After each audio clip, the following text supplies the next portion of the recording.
Good afternoon and welcome to the One South Coast Business Connection. I'm the Communications Manager for One South Coast, Jennifer Lorenzo, and our guests today are the co-CEOs of One South Coast Chamber, Rick Kidder and Mike O'Sullivan. Thanks for joining us today. Thank you for having us, Jen. As always, it's a pleasure to be here. I'm not used to sitting in this chair. This is normally Mike's chair. We switched sides. I'm a little confused. It's a pleasure to be here, Jen, and I thought I'd throw him a curveball and see how he handles it. I can't believe it's been a month since we were already here already. I know, it is amazing. Time has flew by, so. We must have been having fun. Exactly, just busy with everything. Speaking of being busy, we're starting to kind of return back to, I know a lot of people are tired of hearing it, return back to normal. What does normal even look like right now? So I'll kind of let you start in where we're at with that. Well, I think normal isn't normal, Yeah. And it isn't going to be normal for some time. We're all kind of in the process of feeling our way through. We're doing it as an organization. Other companies are doing it. Some companies, I saw an article just recently that some companies in Boston are really starting to feel the pressure from some of their workforce that want to continue to work at home. They've found that there's some efficiencies in that, and they've found that productivity has been solid. And so we're going to start to see that companies are going to have to find their way. In addition to that, obviously, that we are now kind of mask free. There's a whole lot of things that have opened up, capacities have opened up, but it's now on businesses themselves to set their own rules and regulations as to how they want to conduct business within their space. So you need to carry a mask around with you. Mm-hmm. If you don't carry a mask around with you, you're going to find yourself in a situation where you go to a business that you assume is wide open, and it's not. And you're going to find yourself saying, oh, geez, I wish I had my mask, I can't go in. So there are lots of things that are part of this new normal that we're still trying to figure out, and everybody's trying to feel their way. The good news is, I think this new normal has already shown a pent-up desire to do things. Yes. If you go out to a restaurant these days, you'll find restaurants are full. You go out to, I was fortunate enough to go over to Providence last weekend. Places were packed. Mm-hmm. They were having a wonderful time. And people are kind of that pent-up sense of needing to get out is something that I think is kind of ruling the roost right now. Absolutely. Very true, very true. And I think when you mentioned the restaurants too, we're going to get to this eventually kind of going into the next topic, but I know we even saw the Venus is trying to reopen. And Monty's looking forward, he wants to reopen, but he can't find enough people to staff. So I know a lot of restaurants are having that problem because I see them on social media saying, we're hiring, we need help. Yeah. There's a lot of restaurants and businesses in general are struggling to hire people. Those businesses that normally peak in the summer, seasonal businesses, they're really struggling. They are seriously struggling. Although I finally came across a couple businesses this week that said that they're actually not struggling, but it's interesting because they're kind of in the education, child care type of industry, and it's really what's happening with them is that they had hired so many college kids during the winter time when the kids were home and they were going to school virtually, that, you know, for things like running camps and stuff like that, the kids are all back and the kids are dying to get back to work, and they don't have to vet through anything with the kids because they already knew everything about them as far as their vaccinations and things like that. So that's the only time in the last 6 months that I've heard somebody, a business not really struggling to hire people. I was shocked. It's interesting. There's a new restaurant that's about to open in New Bedford called Cisco Brewery, and it's actually connected with Cisco in Nantucket, which is a well-known microbrewery. But it's owned by Steve Silverstein, who owns the Black Whale and a number of other places. That was the old Davies Locker, right? The old Davies Locker site. That's correct. You can't possibly be old enough to have known Davies I went Locker. there. Did you? Yes, now? I remember that. Well, you must have been underage. In any event, this is a brand new operation. So he's staffing from the ground up in this place. And they have had job fair after job fair after job fair trying to get people, and he is paying bonuses out of his own pocket just to try to get people on board. And it's really a challenge. for our tourism industry, if you look at our economy, $638 million in a regular year comes into Bristol County from direct result of visitors. And those visitors need places to go. These hotels need to be staffed up. These restaurants need to be staffed up. So it's a real challenge for them going forward because we do want what we call OPM, other people's money, to come into our area. And if we aren't able to staff up, we're not going to be able to get those dollars, and that has a ripple effect throughout the entire economy. I know one of the large companies, I'll leave it nameless, but in the industrial park, I was talking to my husband who works in the park, they had one person show up for a job fair, just one person. It's frightening. And they are really looking for people right now. But to have only one person show up for a multi-hour job fair, that's, telling tale. Well, and we had in our offices a resort on Cape Cod that was trying to look a little bit farther afield for their employee base because a lot of the employees who used to come to them on visas aren't able to get those visas now. So they're really kind of stuck. So they were coming into New Bedford. They were looking for a workforce. They were willing to transport them out there. They were getting back each day. They were going to do all of those things, signing bonuses. They were hiring 400 people. And they did it all. They publicized it heavily. Not one person showed up for an interview. Not one. It's amazing. So it's a real challenge for some of these businesses. I mean, it's a challenge for ours. Imagine what it's like on the Cape and on the islands where they're really looking to bring in people just for summer work. Right. Now, I know we talked about last time the $300 stipend still coming in. I know some states are kind of enacting their own requirements as far as that is concerned. Where are we still at as far as heading into September? Is that going to end? Is the state going to do some other mandates? Well, the $300 actually is a federal mandate. Right. And, but right now, there hasn't been a vote about whether or not it's going to continue after September. Hopefully not. There seems to be more, there just seems to be a little bit more momentum amongst the federal delegation that maybe it's time that we don't need it, because I think they're finally hearing and finally registering with the federal government that what a problem hiring really is. That it's not just some made-up thing that businesses are dealing with. It's a serious problem. So, but we don't know exactly what's going to happen with the $300. But yes, there are some states that have taken the money and are putting it into sign-on bonuses, longevity bonuses. You might get, $100 a month or $200 a month for 6 months, or something like that. They're trying to make it a little bit different so that it really does encourage people to go to work as opposed to staying home. And the other side of it is that unemployment now is telling everybody that you actually have to be able to document that you're looking for a job, where you've been, and that sort of thing. Which that's always been one of the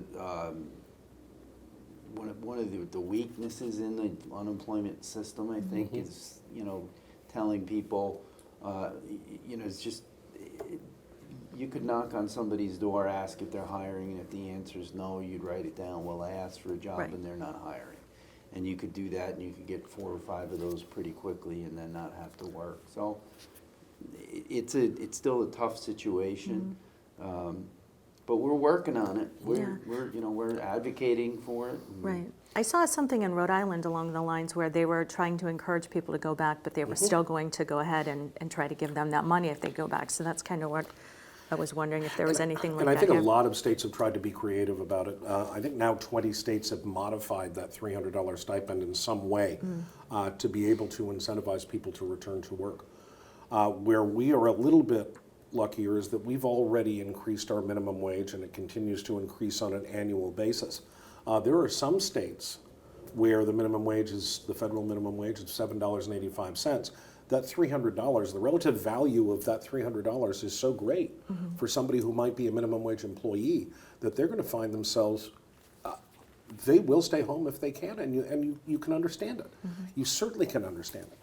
But those states that have worked hard to eliminate it or to alter it are only meeting with mixed success, but they are meeting with some success.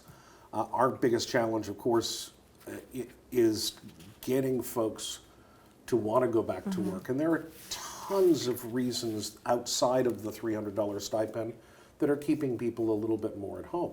Some, quite frankly, still have a fear of the virus. They may not have been vaccinated yet. They haven't gone through that process, so they have that fear. Others have significant childcare issues. And Mike, you were talking about how childcare places are hiring now, and that's because those spaces were cut down in capacity so much that folks who wanted to have their kids in Head Start or wanted to have their kids in a private childcare setting, there wasn't a space available. Yeah. So it's a real challenge on a lot of different fronts. But we'll never be humming as an economy until we get that going. Well, I know one thing that we're doing to kind of help businesses that are chamber members and otherwise, just in the general area, is we've had this kind of in the works now for the last couple of months, but we're going to have a job fair on September 15th, and that should be past that $300 deadline, which we talked about.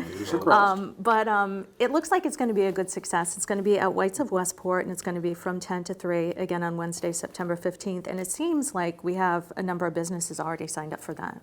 We do. It's rare for us to have a job fair and to announce it this far in advance. But we announced it and actually began selling tables on it 3 or 4 weeks ago. We now have, I think, 40 companies, have signed up for it. We expect at least 100 companies to be there by the time September rolls along. And the one thing that we want to make sure of is that we publicize it enough so that the job seekers will get there. Right. And so we're going to be working with our partners and throughout the entire region to get folks there. Because that's going to be very important for these companies. They're looking to staff up in there, and if they have to wait to September, some of them can. They don't want to, but they can. And for them, that job fair, I think, is going to be a big boon if we can get folks there. Absolutely. That's the key, is marketing it to the right people and getting job seekers there. Yeah. And we haven't had a job fair for a while. I know here, prior to us integrating, we had shared one with City Hall and the Mass Higher Career Center here. I know you did that in the past, so we haven't really seen a job fair for a while. So. Well, we had 2 years. We had one planned for last Right. year, and then all of a sudden things changed. We had a little lot bit. planned for last We year. had a and lot things planned for changed. last year. So it's essentially been 2 years since we've had a job fair. I wonder how, once September comes, if you're going to see that influx of people trying to get back. That's going to be an interesting thing to see what happens. You know what? If everyone's going to be jumping to get those jobs, then. I'm hoping that they are.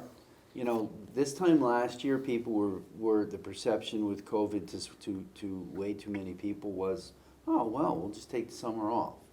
Well, I think there still might be some people saying, oh, we'll just take the summer off. So I think we'll see more of a demand in September, but I don't think it'll be enough of a demand to bring us back to full. And of course, part of our hope is that some of these dollars that are flowing in with the American Rescue Plan and some of the dollars that are flowing in with these stipends can actually start going to job training. We really would like, it is not that we want a bunch of low wage jobs here. We don't. We want people to be able to train up and to go for jobs that they might otherwise not have. So the wise investment now is going to be in job training. And one here being wind Correct. energy Exactly. at BCC and some of the other entities, UMass Dartmouth Yep. as well. And those are going to be good paying jobs. They when are. Vineyard Wind's big announcement that it's coming. right. So we are going to kind of kick it back to us, talk a little bit about the chamber. And I know we already mentioned the job fair. Small events first. We've been doing some things slowly over the past few months. Our business builders breakfasts, meet your neighbors type things, ribbon cutting events. But it looks like the golf tournament that we have, September usually? The golf tournament traditionally is the Tuesday after Labor Day. Okay, that's what I We want thought. people to ease back into Yeah. their work year. And that's always a great event. We had it last year and it was a great event, even Yes. under all of the mandates. We were able to pull it off and I think people had a good time. They wanted to go out and see people, so that's always a great event. And then Chowderfest. Chowderfest. It looks like it's a go. It does. It does.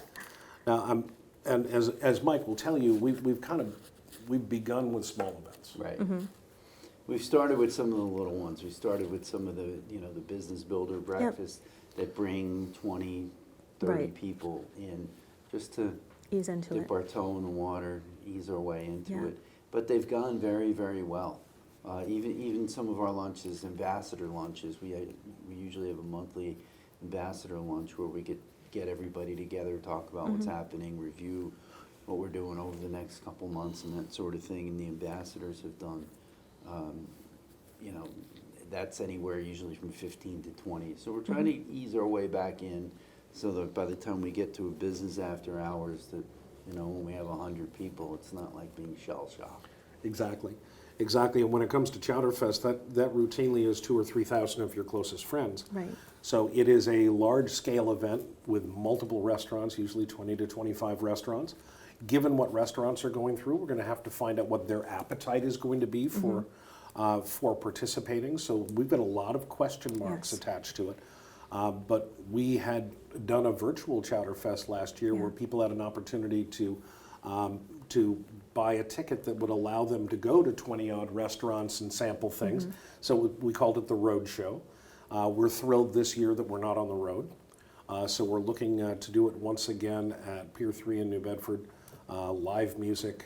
And I'm really hoping it's going to be on October 9th.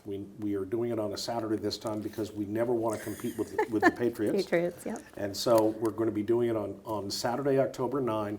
We're really excited about it. And we think by that point, people's appetites to gather Right. will be kind of in full swing. I know it was a lot of fun last year. Those who participated, they had a blast. Oh, But yeah. obviously, everyone wants to be back on the pier, and it's a nice day. It was beautiful the year before last when I went down. Live music, and- micro brews. Yeah, have some chowder. Have some Nothing better chowder. than chowder, so. So stay tuned for those things, and if any other things come up in between times, I would say the best thing is just to go to onesouthcoast.com, click on our calendar of events, and then as we add things, you'll be able to register right from there. And of course, our Eat Less and things like that, we keep people up to date with that, so. You know, Jen, I've been getting a few phone calls recently about some of our annual awards as well, which last year got changed completely and we're all rolled into the annual dinner. We haven't actually gotten to planning on those. But those will be coming up, and we are going, if we gave the awards away in the past, the Brayton Awards, the Valcourt Awards, those types of awards, they'll be happening again. We don't have a schedule yet, but they will be happening. And I think it's important that we realize that we've also seen, through the inconvenience of COVID and having to use platforms like Zoom, we've also seen that there are some efficiencies about that too. Oh, yeah. So now that we have these platforms, we're actually kind of reimagining certain things. We have infinitely better access to our elected leaders when all they have to do is dedicate an hour from wherever they are to be able to talk to our membership. So we've been able to have Congressman Auchincloss, we've been able to have Senator Markey, we've been able to have some of the leadership within the Commonwealth. And we've been able to have them because they could give us an hour from their desk. Right. And we may find that we're going to continue to do some of those things because it is infinitely easier to schedule 1 hour with a U.S. Senator on his schedule than wait for whenever that U.S. Senator is back in the Commonwealth with all of the demands on that person's time and then to get them for an event. So we may see more, not hybrid, we may have a whole series of events that actually remains virtual because we're able to get far better access to folks. I think just so many people are busy these days when Yeah. they're working or in the middle of the day, even for chamber meetings, you know, board meetings and stuff. When it took them an hour away to get here or drive and then an hour for the meeting, you know, just like our Monday staff meetings, we can save so much time by not driving Exactly. back and forth. Absolutely. So it does save a lot of time, productivity time too. It does. Yeah, our board meeting and our board and our executive committee meetings were voted to be in person quarterly. They did not vote to come back, and that was solely based on just convenience. Yeah. I know. There's a lot of people when they come, it's like, oh, I got to get back to the office, or I can only stay Exactly. for a half an hour or something. But when you're at your desk and working, or you have it on in the background. So we should have bought some stock in Zoom before COVID hit, right? We absolutely should have There bought you some go. stock in Zoom. I don't have a very good history in the stocks that I purchased in the past. And if somebody had come to me and said, well, you need to actually to invest in this video platform, I'd have laughed them out of the room until March of And last that's, year. and it, like, as soon as it happened, boom, everybody, it's like all we hear now, it's like, oh, Zoom meetings. And now we're like, oh, another Zoom meeting. But it's convenient for so many reasons. And I think, like you said, it's here to stay for many different reasons, many Well, different platforms. And as you know, we as a chamber are also the Southeast Mass Visitors Bureau. And when we would have a meeting in Boston, Whole that day. meeting in Boston was the whole day. Yeah. Because you knew you were going to battle traffic in both directions. You had to allot 3 hours to get there and 3 hours to get back. It may not have been that because conditions were better. But the reality was, if you were there for an hour and a half meeting, that was your day. And I'm not a good multitasker. I can't answer emails while I'm driving and things like that. Yeah, that's best not Which to. is probably not a good idea anyway. So the fact that those meetings are going to stay remote at least part of the time is going to be a huge boon to our schedule. Yeah, absolutely. So I know that we didn't get a chance to hit on it last time, and so much has been going on behind the scenes when it comes to FRAC. And a lot of people say, well, what's FRAC? Fall River Arts and Culture Committee. And there's a lot going on with that. I know we have Taste of Fall River coming up here in just a week or so. I think it's June 22nd to 24th. a couple weeks. So I thought I'd let you talk a little bit about where you're at with that and what's been going on. Thank you. Taste Fall River is June 22nd to 24th, and it's going to be at restaurants all over the community. So, there's a lot of excitement building for that. And in primarily downtown Fall River area. Downtown Fall River. I say all over the community, really downtown Fall River. Taqueria, Habaneros involved, Tequila Lime, TA Restaurant, and others. I'm not sure, so I don't want to try to name them all. But in the past, we've had somewhere 17 to 25 restaurants participate, and it's really just a good event. This time it's going to be 3 nights as opposed to one night in the past, so it's exciting. We're looking forward to it, and so the weather's going to be fantastic all 3 nights. That's going to be great. And it's a good That's thing for guaranteed? It's not Guaranteed. guaranteed, it's just a prediction. That's actually a prayer. Well, it's a good thing for restaurants too right now that have been struggling all of Yeah, this time to get kind of people moving back in. And it was a great event to begin with, but now I think a little more meaningful. Yeah, the restaurants really need they need it, and they're excited for it. But they definitely need it, and at that time of year, schools are all out by then. It's a really good time to have it. It's before the 4th of July. And I think the tickets are already tastefulriver.com if you want to go on there and purchase tickets for it. tastefulriver.com, yes, they've got a great website. We've come a long way. We've come a long way with Taste Fall River from the first year. So that's a lot of good stuff that's happening, and that's, we've hired Patty Rigo as the downtown Fall River district director, and working with TDI and working with FRAC and working with all the small businesses in the area. And Taste Fall River Patty just started on June 1st, so Taste Fall River is like the first big thing. Although her and Jim McCaig are working on the state's one-stop application today, which is very, very long. And Yeah, I drawn saw that out. grant was due today, yeah. It's a long application, and thank God for them. Your job is to sign it? Yeah, my job Yeah, is you to don't say have to this work looks on that as great much at the anymore, end. do all that other. But yeah, so that's going well. But FRAC is, FRAC is an organization that was started a little over 2 years ago.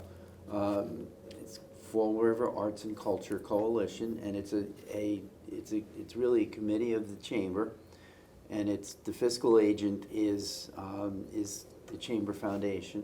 So there's kind of there's a mixture of how it all comes together.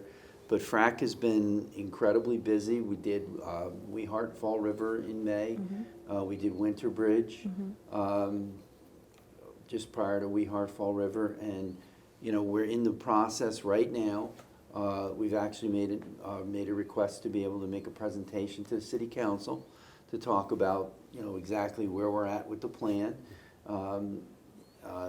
There's just a lot of balls in the air. There's a lot of excitement building with that, a lot of momentum, and you know, there's also a letter to the editor in the paper this week that we're very, very much against the concept of public art policy and a public art commission. It's just not the right time in the city of Fall River right now. You know, one of the things that I love about FRAC, and it's really exciting the way that, and I've gotten the opportunity to observe it sort of more from the outside looking in. To see this coalition come together around arts and culture in the city is something that's incredibly exciting, and it would not have happened had there not been a public-private partnership. And you really have to thank the likes of Carol Fiola and Senator Rodericks and those folks who really understand Community Foundation, what it means, Bank 5. what it means for a public-private partnership to come together to support a city. And FRAC is a really good example of that, and our elected officials have really done yeoman's work to make sure that it has adequate funding to be able to not only start but sustain. I wanted to ask, is there anything new with the art installation on City Hall, Mike? Yes. Because I saw some people working out there a while back, and I wondered if it was coming. So it's coming. Okay. We don't have a specific date yet. If everything fell into place, it would be ready to be to have a grand opening on the opening of the Fabric Festival in October. okay. We don't know that the timing's going to be perfect, but Barney's making great progress. If you look at Barney Zeit's Facebook page, he's got some great video. But it's exciting stuff, and yes, we were up there in the rain a few weeks back. Myself, the mayor, Glenn Hathaway from the city, Barney's daughter, and a couple other folks that I know I'm forgetting. But you know, Barney was just like, he was really trying to work, particularly with Glenn Hathaway from the city, who is the building inspector, and has to approve however it'll actually be attached to the building, or if it wouldn't be attached to the building. So we spent a lot of time just looking and learning. I actually got to go underneath the city hall. Oh yeah. And all the way down to the point where you're looking At and the if road. one slip, Yep. one slip, Oh, yeah, you slip, can you're see on through down there, 195. yeah. I can see through? Yeah, in Yeah. the Oh, basement. no, yeah. thank you. Yeah, so the mayor and I looked, and then we got out of there. Smart move. And what it is, I know we only have a minute or so. It's going to be on the corner It's going to be on the corner of City Hall, right up here at the top of Picasa, and it's kind of like shedding light on just the ethnicity and everything that we Yes, have in this it's community. really, you know what? It really is. It's a perfect sculpture to focus on diversity, equity, and inclusion. Excellent. And it really is. And Barney's done a great job with it. It's all made out of sheet metal. It will be attached to right on the corner of Sullivan Place, Yeah. Main Street, and Pocasset, right there on that corner. It'll be attached to the foundation there. And it's just the amount of detail is amazing. But we're looking forward to that, and it's, you know, the interesting thing a lot of people don't realize, and I can't tell you the wording, but across the street at Gramada Plaza, which we did a lot with Winterbridge this summer, and then We Heart Fall River was Old 2nd Street and Gramada Plaza, but there's a memorial there that talks about the flags and what the origin of Gramada Plaza was. And it was from a committee at the time of the chamber, and of the Fall River Area Chamber at the time. And it talks about diversity, and it talks about inclusion and all those types of things, with all related to, DEI essentially. Right. And it's just it's exciting. So now, you know, here we are 50, 60 years later, we're putting this up across the street on the City Hall, and it's going to be, it's really going to be spectacular. Cool. And it's going to be something that people really are going to want to walk past and get a close up. Yeah. All right, on that note, we've run out of time for another episode of the One South Coast Business Connection. So thank you both for joining us. Of course, Mike O'Sullivan, Rick Kidder, co-CEOs of One South Coast Chamber, and we'll see you next time. Bye. Thank you. Bye-bye.